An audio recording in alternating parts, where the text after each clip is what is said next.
Madrid, Spain, 1991. The Vallecas haunting. 16-year-old Marianela Gutierrez was helping her younger sister Lucia get ready for bed, since her parents had not yet returned home from work. She had just put her baby brother Jose to sleep, and she was getting annoyed because these were supposed to be her older sister Estefania's tasks. Earlier in the evening, Estefania had mentioned she wasn't feeling well after dinner and confined herself in her bedroom with the door shut tight. As the sisters were walking by Estefania's bedroom, they heard a low growl emanating from behind the door. They stopped walking, more confused than scared. Marianela called her sister's name. No answer. The growl just persisted. Cautiously, Marianela turned the doorknob and opened the door. The room was pitch dark, and she could only make out the vague shape of Estefania's bed. The growling got louder. It seemed to be coming from the bed. The girls stopped, fearing there might be some kind of rabid animal in their older sister's bed. As her eyes adjusted to the dark, Marianela saw her sister staring directly at her with a hateful look in her eyes. The growl was coming from Estefania, and she was levitating flat on her back at least a foot over the bed. At that moment, Estefania began cursing and spitting at the girls, growling and barking like an animal. The girls screamed and ran back to the door, but it slammed in their faces. They were trapped in the room with whatever became of their sister. That's when they noticed the tall, looming shadow of a man in the corner, far too large to be anyone they knew. He had no facial features, just a tall black shadow, beckoning to them from the dark corner of the room. I'm Dave Wilkins, and this is Hometown Ghost Stories.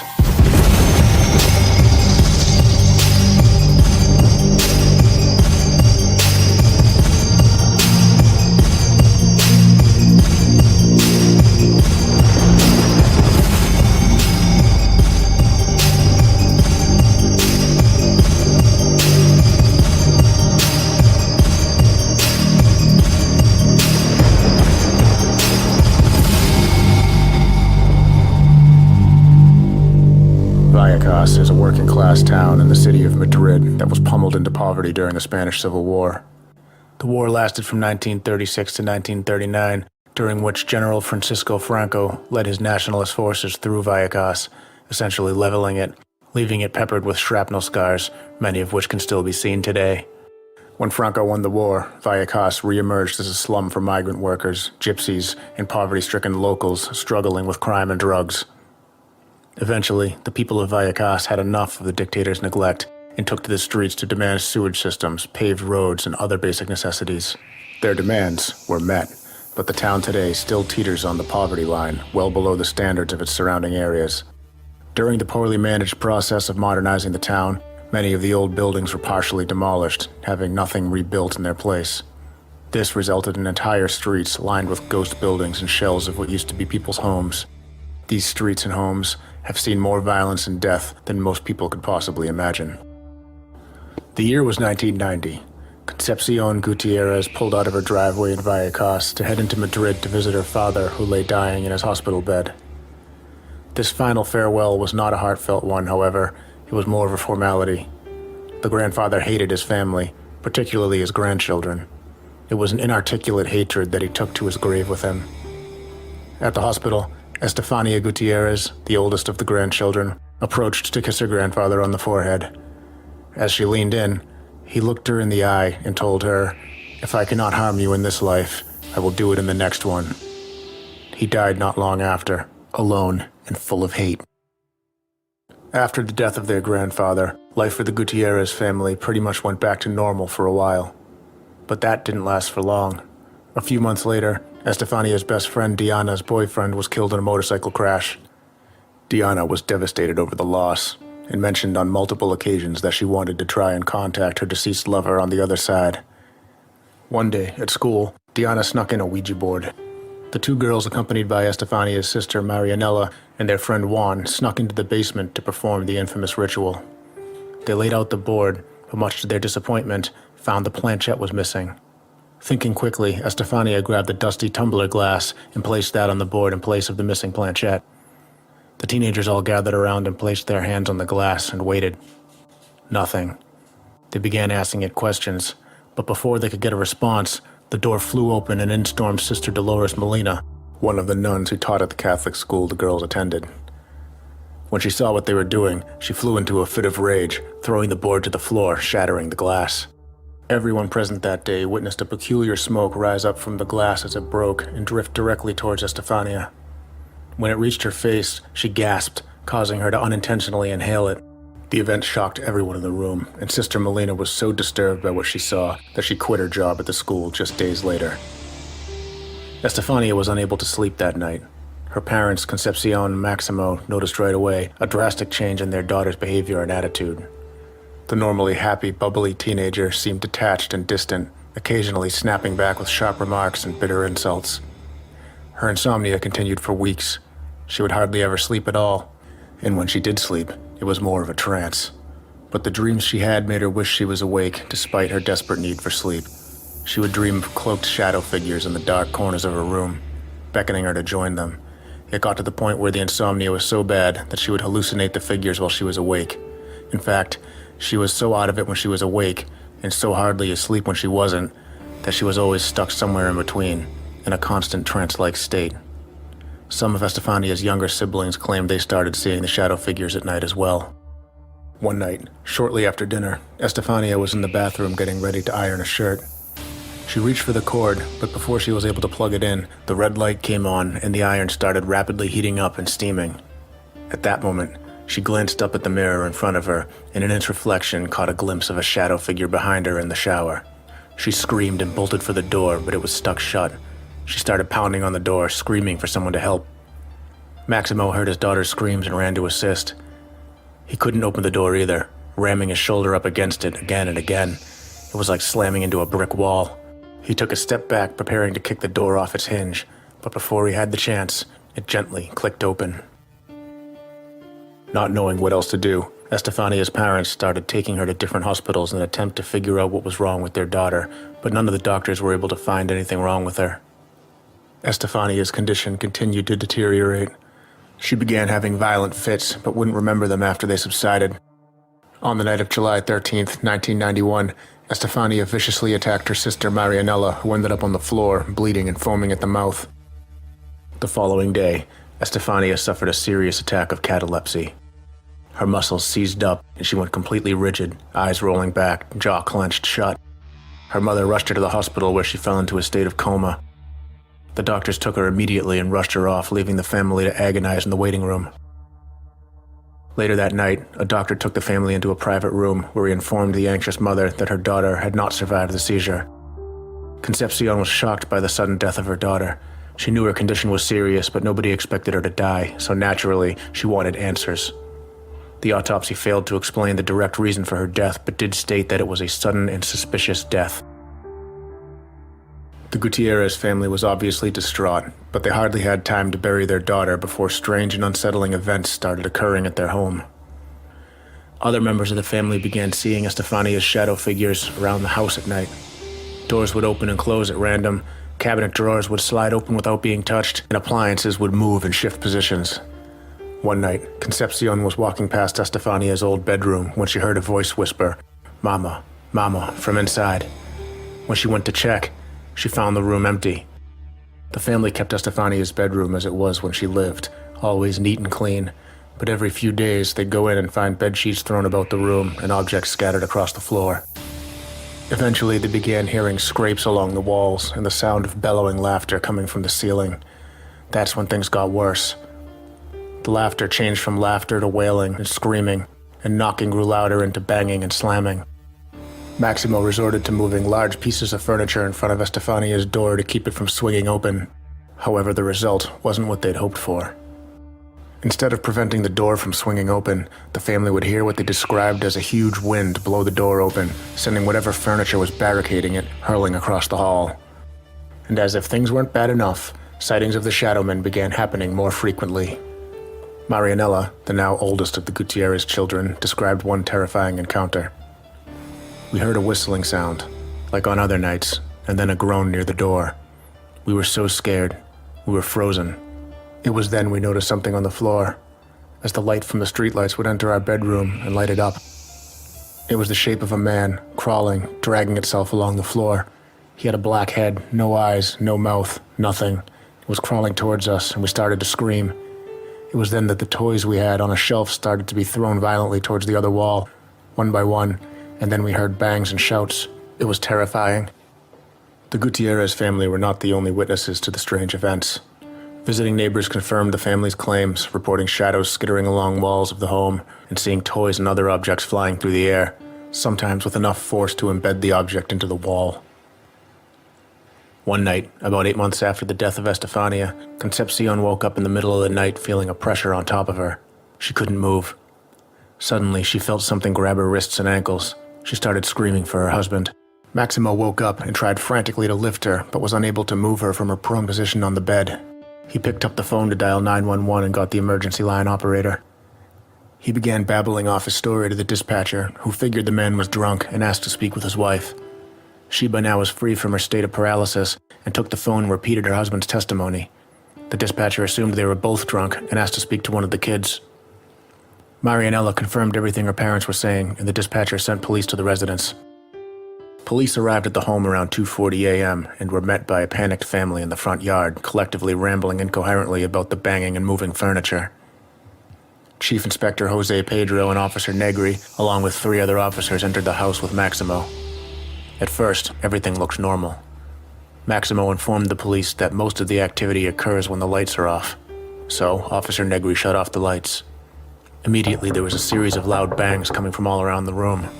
Quickly, Inspector Pedro turned the lights back on, expecting to see members of the family making the noises, but Maximo remained with the other officers and the rest of the family was still out in the front lawn by the street.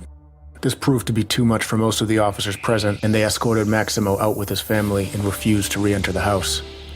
This left Officer Negri and Inspector Pedro to investigate the house by themselves. The following is a translated account of what they experienced from the official police report. It was a small bedroom with twin beds. The father told us that sometimes when he and his little son were sitting on the bed, his son was picked up and thrown onto the other bed in a flying move. I sat down in the same bedroom to see if anything would happen. We heard a terrible scream behind us which came from a small balcony. I quickly opened the door and ran out to see if I could see anything, but there was nothing. No fallen stones, nothing. It was 2:30 in the morning, and the noise was dreadful. When I'd first entered the room, I noticed they had a large wooden crucifix on the wall, and hanging off it was a smaller pearly crucifix, like the one that children would get at their first Holy Communion. There was also a poster.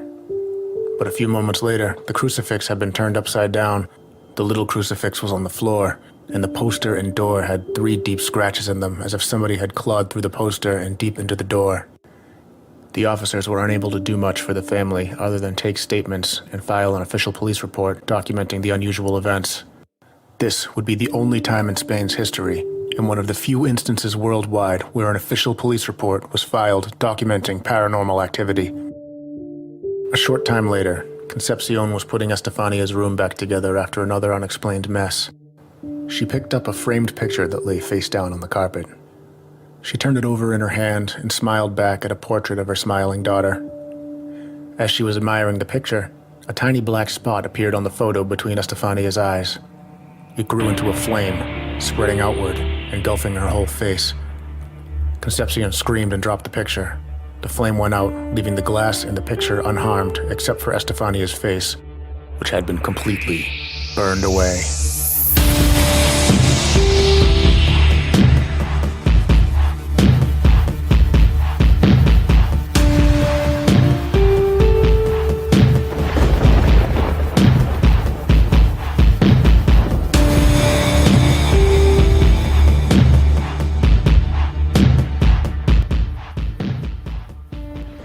What's up, ladies and gentlemen? Welcome in. This is episode number 15 of Hometown Ghost Stories.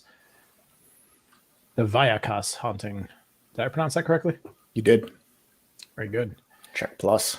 Very good. Cool video, Dave. That was awesome. Thanks. I'm Jesse Wilkins. I'm joined here by Rob Coakley and Dave Wilkins as usual. This is Hometown Ghost Stories. And Madrid, Spain. Another one, second international one, I believe. Yeah. Figured we'd take a trip across the lake. Visit our friends over in Europe. This was a crazy story, I thought. I heard about it in a book that I was reading, and I was like, ooh, this is pretty wild. So started reading into it. A lot of it was kind of tough to put together because a lot of what I was looking up and was reading about was actually in Spanish. So I had to translate some of it. And obviously there were reports in English also, because this was a pretty big story over in Spain that they did end up making a movie out of. So if anybody saw the movie Veronica, it's a Spanish movie in Spanish. It's a decent movie. It's on Netflix. Free to watch. I didn't know about it till today, or I definitely would have found the time to watch it. So I'll be going to it. That's yeah. So it's a 6 out of 10 in my opinion. I started watching it. Well, once you told me it was kind of like The Conjuring, where it's like loosely based on the actual story, I was like, I should actually just look into the real story. Yeah, it's a little bit at a later date. It's a little bit closer to the real story than The Conjuring was to its real story, but it was it was a good movie. I liked it. Pac-Man Frog says, "Did you hear anything about how she wished to be buried? I thought that detail was very interesting." I did, but I'll let you take it away, Dave. Yep. So she, a couple of things I didn't mention in that particular video that I have, but I have notes on here because they are interesting. Is number one, she was starting to say really weird things to her parents before she died. Like she told her parents that it was her destiny to die before them, and that she wanted to be buried with a particular picture of her and her father. So at the time, her parents were like just upset that she was saying these things. And was like, what? This is nuts. And they ended up not burying her with that picture. And this story actually does have an ending, like an ending. So a couple of years after the police incident with the police report, the hauntings continue to happen. They just continued on and on and on. The family ended up having to exhume the body. They said it was for something that has to do with the burial plot, like a family plot. They had to move stuff around. I don't know why. It's a pretty strange thing to exhume a body for that reason, but I don't know. This is one of those things that was like lost in translation, kind of. But when they did that, the mother took the chance to actually put the picture into the coffin with her before they reburied her. And sorry. And when they did, after they did that, the haunting stopped, and then they ended up moving out of the apartment, and the people who lived there after also reported that there were no issues with any ghosts. Catherine says there was someone buried below her. I did not read that part. Didn't hear that. No, so I did. Okay. So they did not exhume the body to put the photo in with her. What happened was they had to move the body of a fellow, like somebody in her family. Mm-hmm. And apparently the way that graves are done there, she was buried on a plot up here. This family member was already buried below her. And to get to this body, they had to exhume hers. So what they did was while they did have it all the way dug up, that's when they put the photo in. Oh, that's pretty. So that explains why they did end up exhuming the body then. Right. So it wasn't to do the photo, it was for that other reason. But while that, I knew that wasn't the primary reason they dug it up, but I knew that she did take that. So is the end of the story, and I forgive me if you had just answered this, but is the end of the story once they put the photo in, did the haunting stop? Yeah. Yep. And then the family who lived in the apartment after them also said that they had no issues. Yeah, so there's a lot of theories on what could have been wrong with her if it,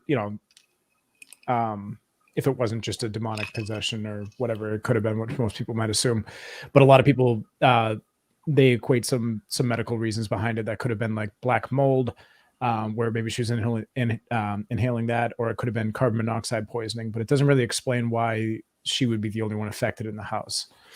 So, I mean, I guess other people.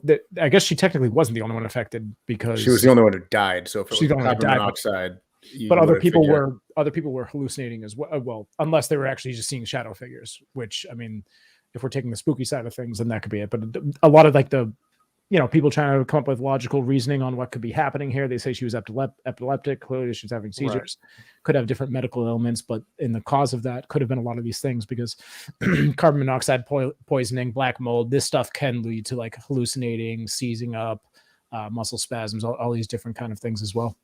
Right, and this is a lot of the stuff that they did with the Annalise Michelle case as well, with the epilepsy. So my thing with this being so different from that one is, first, they're throwing a bunch of different things. They're saying epilepsy, which it looks like she probably did have, but it doesn't seem like that should have killed her at this point, even being untreated.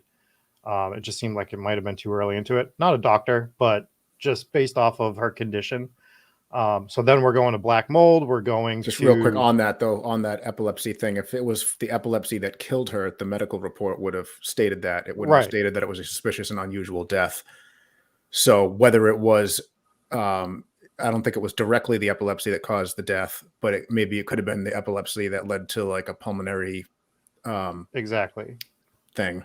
But it just seemed like she was still too healthy. But maybe I'm not gonna speculate one way or the other. I'm just gonna say it seemed like she was healthier than like Annalise Michelle was, who had completely deteriorated before she died.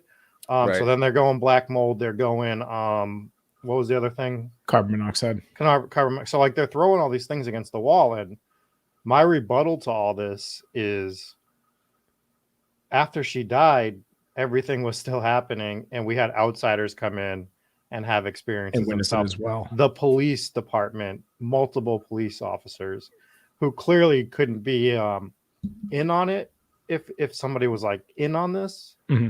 I mean, what would they have to gain on this? Yeah, and for the police officers to go in and actually file a report, risking looking like idiots, because like that's not something police do.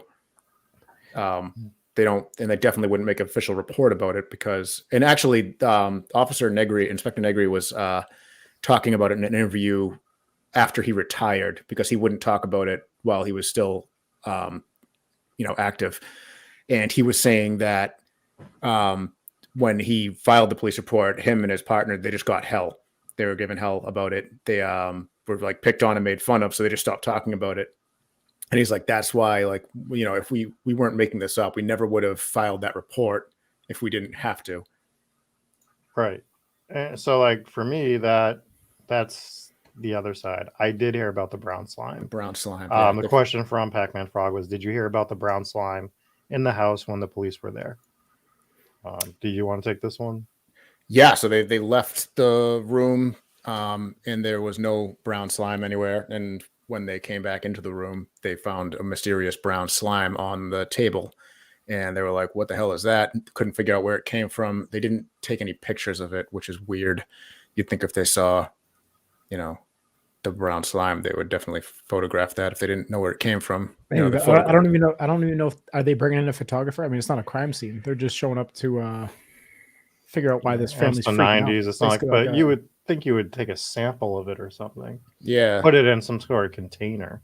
Maybe, but like I said, it's not a crime. Like they're not investigating a murder. This is just a family freaking out. You think it was ectoplasm? Maybe. Who knows? Some Ghostbusters. But yeah, so they. I didn't even know what the hell you were talking about. I'm like, I'm gonna wait till he explains. Yeah. So I mean, but let's take a look at why they probably weren't collecting evidence. I mean, like they get a call. The 911 operator thinks it's just a couple drunk parents just rambling on about nonsense. That's why they're like, put the kids on the phone. So they respond to the scene. They're not going there with like a whole crime lab and like these crime scene investigators. They're just a couple cops looking to calm down the scene at 2:30 in the morning or whatever it was. So yeah, I don't think they're taking photos and stuff, but and this is, like you said, it's the 90s, so they don't have iPhones and they're not snapping pictures to corroborate their claims of ghosts being in the house. So they probably just weren't equipped. That would be my thing. The other theory that they toss around was the mass hysteria theory. Yes. Which was more so after the death. The mother was freaking out because she's in, mourning and was just hysterical. And everyone kind of, it's not uncommon to have a situation where somebody who's especially like in a leadership role in the family is behaving irrationally for other people to also see, share the delusions of this person. You think there's a bunch of young kids and their mother's freaking out seeing shadow people. Maybe they start to think they see them too, because it's like, if you're a kid and you see a shadow thing and your parents will say, oh, there's no such thing as shadow people. Don't worry about it. But if the mother's seeing them too, then you're like, there's definitely shadow people in this house. Like my parents confirmed it. Like, for instance, I have a 7-year-old, obviously you guys know that, but for the audience, and he knows I do a show about ghosts, and he knows that like we go to haunted houses and stuff.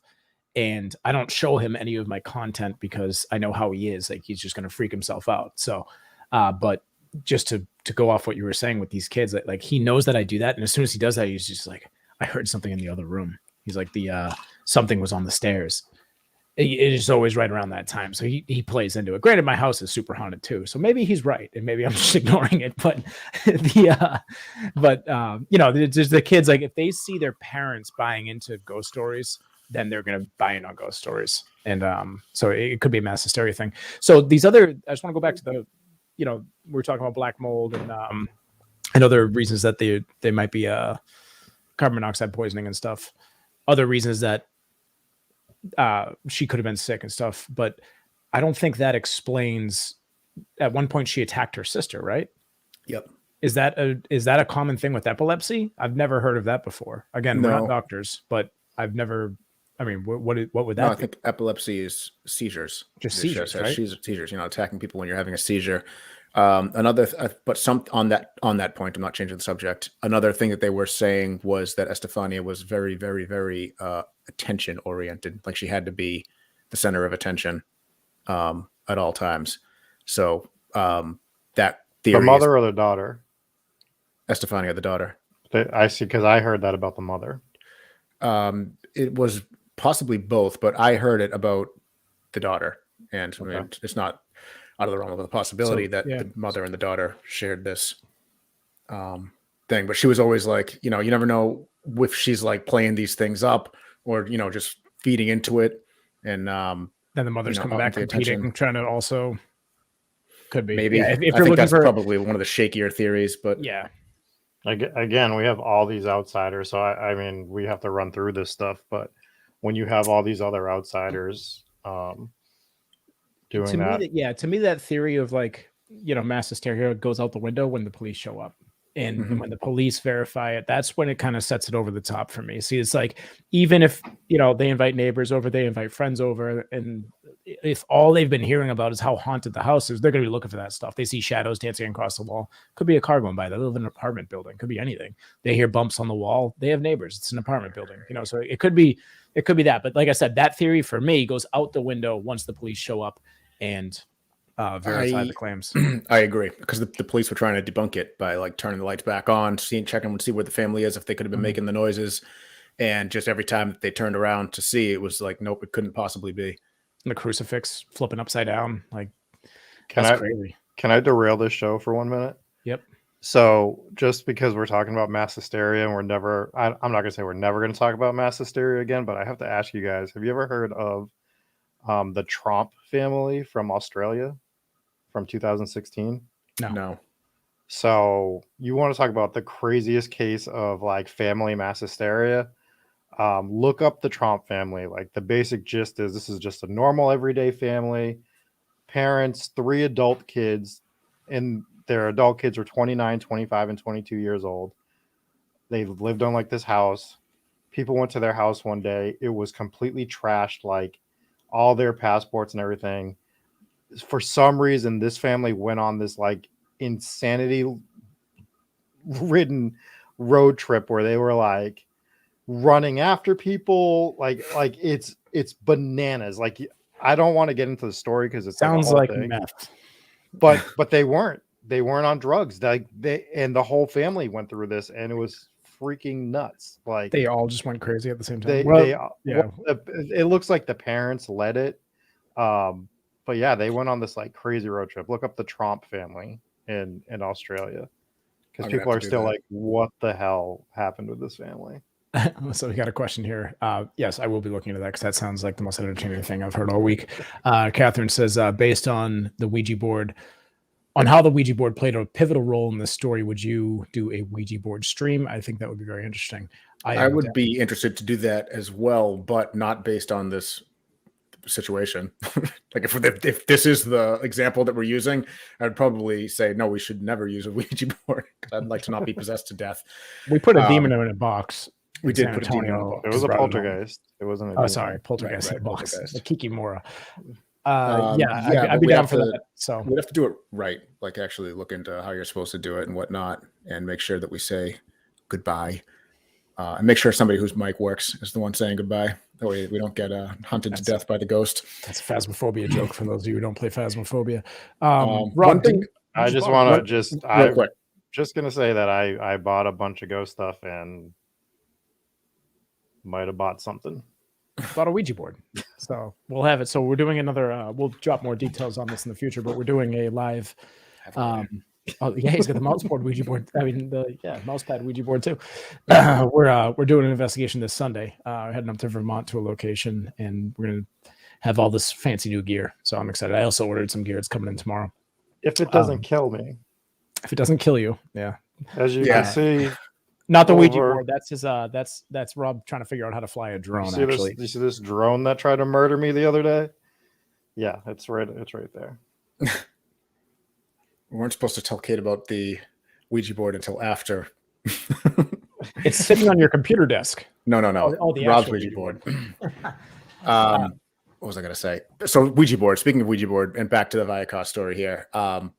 There was they had another Ouija board session. Estefania and Marianella and their friend Juan actually came over to the house to have another one to I don't know if it was whether they're trying to like get rid of the spirits. Another Juan. Nice one. Guy.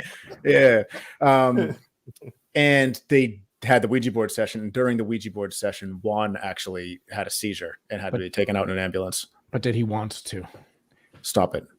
I'll stop now. That's a serious story, and I'm making jokes. I did read about that one as well. So that's interesting because it seems like two seizure-related incidents, both stemming from a Ouija board. Yeah, and I get it. If she had epilepsy, then she's going to have those seizures. But why did Juan have that seizure? I got to stop. I'm not going to do it. I'm not going to do it. I'm done. I saw it coming. It makes you wander, right? It was. Yes. All right. We're done. Yeah, that's actually we ruined that really important story. So that is a huge one. So and that was in the same apartment. I didn't even mean to do that. Oh no. I'm sorry. Such idiots. Sorry. Yeah, we're dumb. We're dumb. Gotham left the room after that one. He was like, I'm sick of this shit. We got multiple requests of people coming asking to come to the investigation. This one is a hotel. Welcome, but you're gonna get your own room. Yeah, so we'll shoot you the details. But yeah, if you guys want to book a separate room, we could do that. We booked the haunted room, but you're obviously welcome to. We'll just talk off stream and we'll give you the details on that. But yes, this one is another one. So this is the ball that floated in midair and then threw itself back at them. Doesn't sound like mass hysteria to me though. No. Was that during the Ouija board session? I don't remember if that was during the Ouija board session. I just think it was during one of their freaking insane nights. Yeah, there was another case where things were getting thrown so hard that they like lodged into the wall.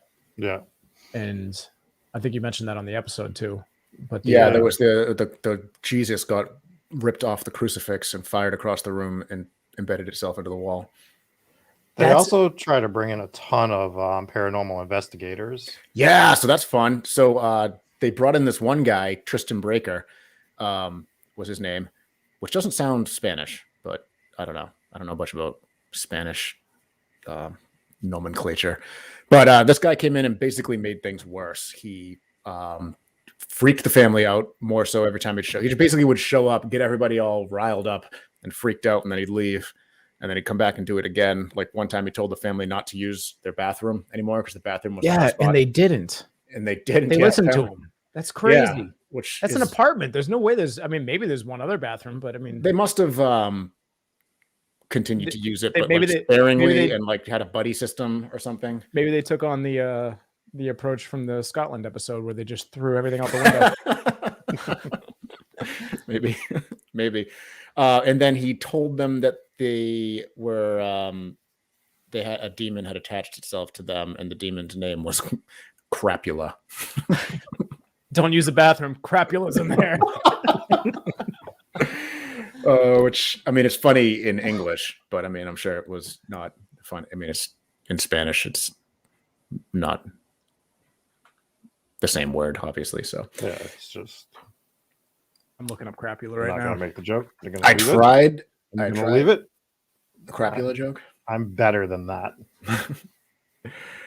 Yeah, so that's this guy basically came in and made things worse. And they had a whole bunch of other paranormal investigators come in, I think after the fact, after the police investigated, and they'd get mixed.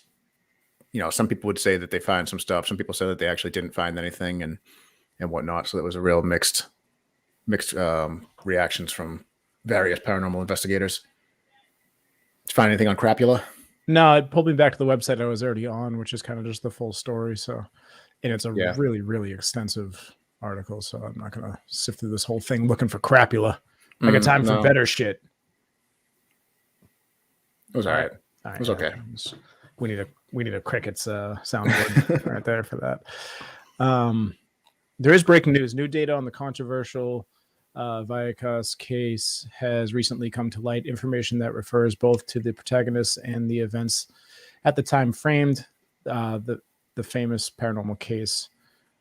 Our aim is always to inform in an accurate way that leads us to updates on the post. Courtesy of researchers David and Jose. We expect and I suppose. Okay. So firstly, it's important to highlight areas of data to help better contextualize the Vallecas case. Until we did not know that Estefania's family heard what was happening at the Ouija board session that took place. I don't like in this. the classrooms. This is boring.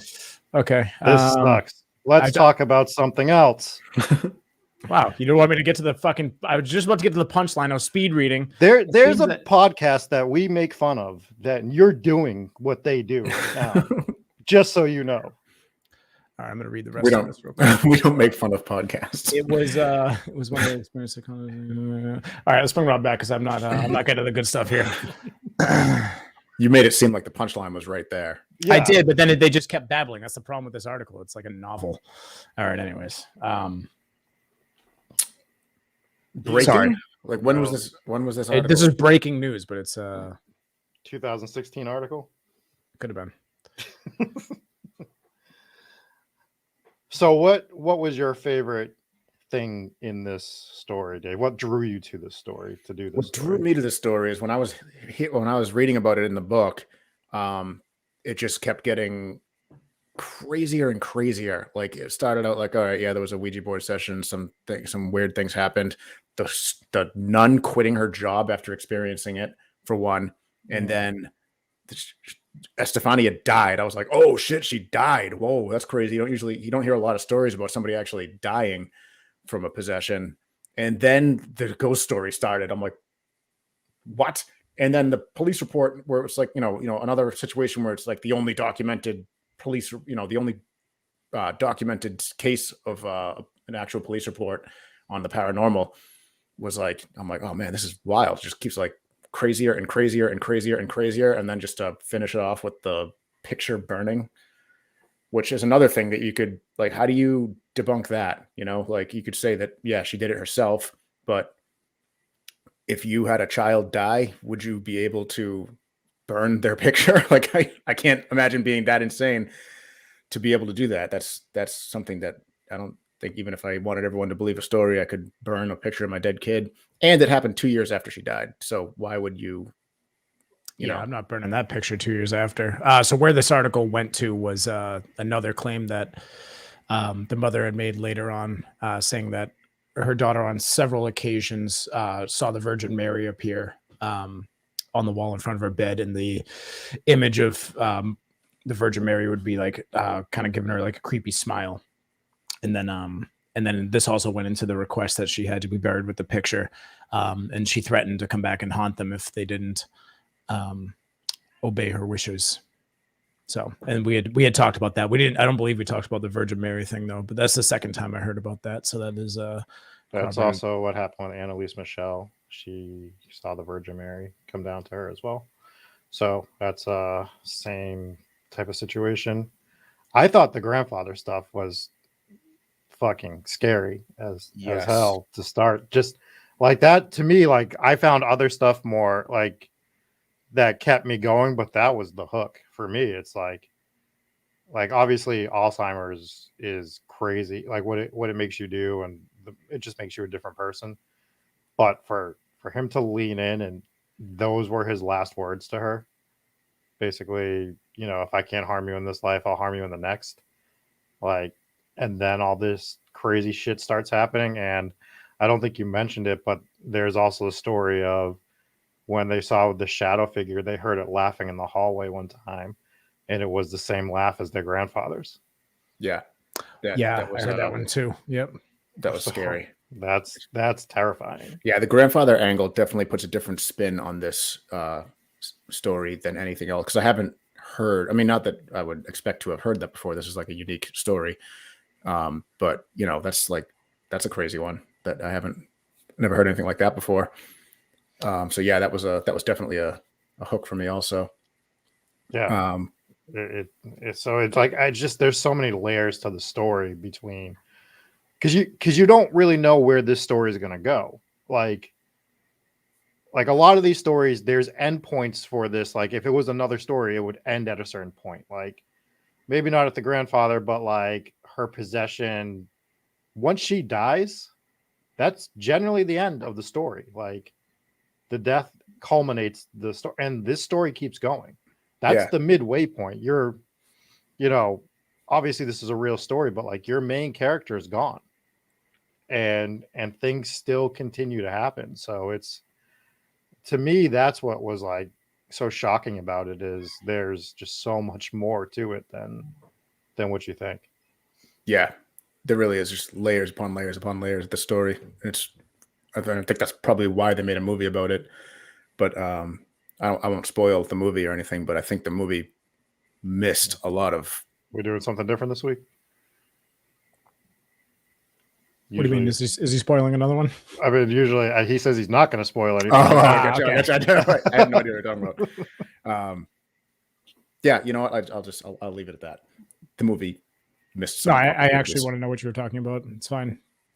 The movie just they changed up the timeline, and it just it didn't have that same like layered effect that the actual story had, that made you go like, oh, whoa. It was just kind of like, it was just like a build up and an ending. So there's another case that this breaking news got to, which is good that I didn't speed read through this, because this is like 9 paragraphs down. So Rob, I want to thank you for stopping me with my speed reading. I thought the breaking news would get to the point. But anyways, after reading for 15 minutes while you guys talked, she had a friend, probably going to pronounce name, named Kuka, C-U-C-A, Kusa. Anyways, she claimed to be like basically Crapula, dude. Oh man, do you think that guy was just like completely trolling? Like he's starting up like it's a different language. It's a different language, but it's probably pronounced crapula. It's and it's just Spanish. It's like a really shitty version of Dracula, Crapula. And anyways, so this is not about Crapula. This is about we're gonna make millions, I tell you, millions. This is about I'm gonna go with Kusa. This is about, basically, she was Estefania's best friend, and she gave a bit of a different take on the mother. So we had mentioned that the mother was kind of like attention seeking, wanted to be, maybe she was jealous of all the attention that her daughter was getting, which is kind of crazy because her daughter was epileptic and sickly and dying. And yeah, so that's something. But this one basically says that she was very authoritarian. She would ignore the kids. She wouldn't she wasn't, basically saying that she was a bad mother and she was borderline abusive, and she had a very bad behavior towards her kids. And this is why, if I don't know if you touched on this, but Estefania was described to be like a very, like she had a motherly role, even though she was a young child, but she would like do all the things around the house. She would cook, she would clean, she would take care of younger cousins and siblings. And that's how they portrayed her in the movie, actually. Yeah. Which I thought was inaccurate, but maybe not.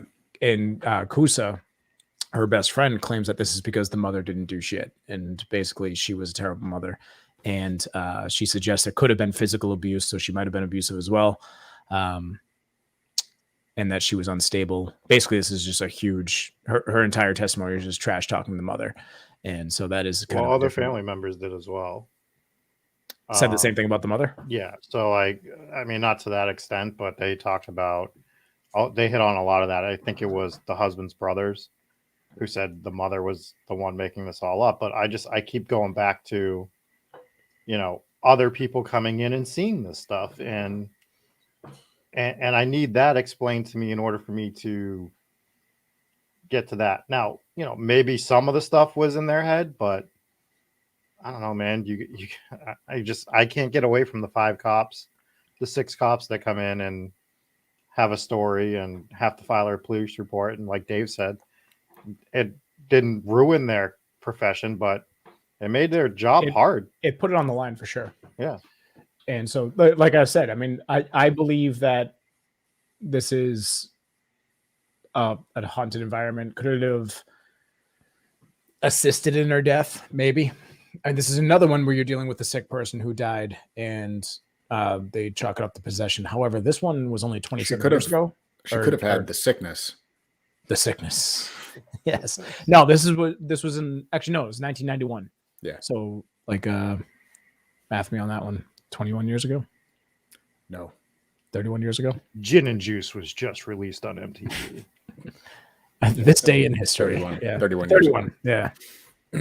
I'm 24 years old. Anyways, so anything else you want to touch on this one? No, I was unaware of this story, so yeah, I was unaware of the pronunciation until Dave's episode started. So I've been doing it all wrong. Valecas. It was hard, like, yeah, it was I had heard the name, and I was like, I'm sitting there trying to figure out how to spell it, like VIIA. Can we even do Valisca next, or is it just so That's similar? so close? That's so close. When you said that, like, hey, I got a possible guest for the Valisca episode, I'm sitting there thinking, like, who? Because I thought you were just like misspelling Vallecas. Yeah, I hate when you get a word like that, and but you're hearing it. So maybe you're like hearing a podcast, or you hear someone mention it. And then you got to try to figure out how the hell to spell it, so you can even Google it to try to find information on it. Yeah. So the meaning of Valisca is going to come into play in that episode. Not to spoil anything. Shut up, Dave. Okay. But yeah. So that's just a little teaser. That's a solid teaser, my friend. Very good. Very good. So that was Madrid, Spain. Dave, very good job on the video on that one. I don't know where the hell you found those videos of those like shadow people and stuff, but every time I look for an image of a shadow person, it is the corniest image of all time. So nice. Through a lot of them. Yeah, nice job on the video portion. For audio listeners out there, make sure you guys swing over to YouTube, drop a sub on there, and check out the video portion. We do work very hard on these videos, but we appreciate the podcast has been blowing up. I think I want to take a moment to thank people for tuning in, no matter what platform you listen on. It should be available on pretty much all of them.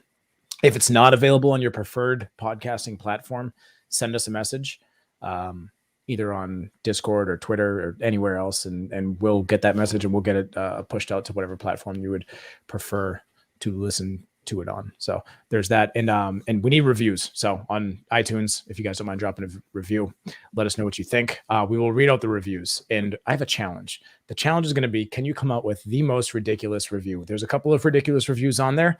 May or may not have been left by myself. See if you can top it. And the most ridiculous one we'll read out on there, and we'll make a little thing of it. But we do need some reviews. Let's keep that podcast pumping. And everything else. Oh, and TikTok. We blew up on TikTok yesterday. That was nice. A little bit, anyways. Nothing compared to Captain McSlugs the Great, but we had one of our videos pop. So everyone that followed us on TikTok, and if you guys are tuning in from there, I want to thank you and welcome you in to the episode. And you can check us out on TikTok. It's just search Hometown Ghost Stories. Anything else? That's it Next for me. week. So I'm next excited week, for week our after. I'm excited Upcoming for our events. investigation this weekend. Yes, Dave, what were you going to say? I was just saying, you want to touch on the next couple of weeks for episodes and what we've got going, so next week's Valisca, right? Maybe we'll talk about it. All right. I'm not kidding. Someone else is going to have to get to work if not. These names are so similar that I now kind of want to insert an episode in between. So I'm kind of thinking that myself. Yeah, we have Vermont, which another V. yeah, we'll do the 3 V's in a row, and we'll figure that out. So we got some stuff coming in, but we'll be back next Tuesday. Slick Mahoney move. All the V's, baby, all the V's. Yeah. So this has been This has been episode number 15 of Hometown Ghost Stories. Tune in next Tuesday for a brand new episode. Do we plan on going live on Sunday? That is the big question. That is something we need to discuss off air. Okay. Well, we'll check it out. We'll put it out on social media and let you guys know whether or not we will be going live with the investigation. And yeah, I don't know if we shared that comment already, but she said the detail that you guys go into compared to the others is way more interesting. Well, thank you for that. Thank you for sharing it. Keep sharing it. Hell yeah. All right. Well, thank you guys, and we'll see you next time.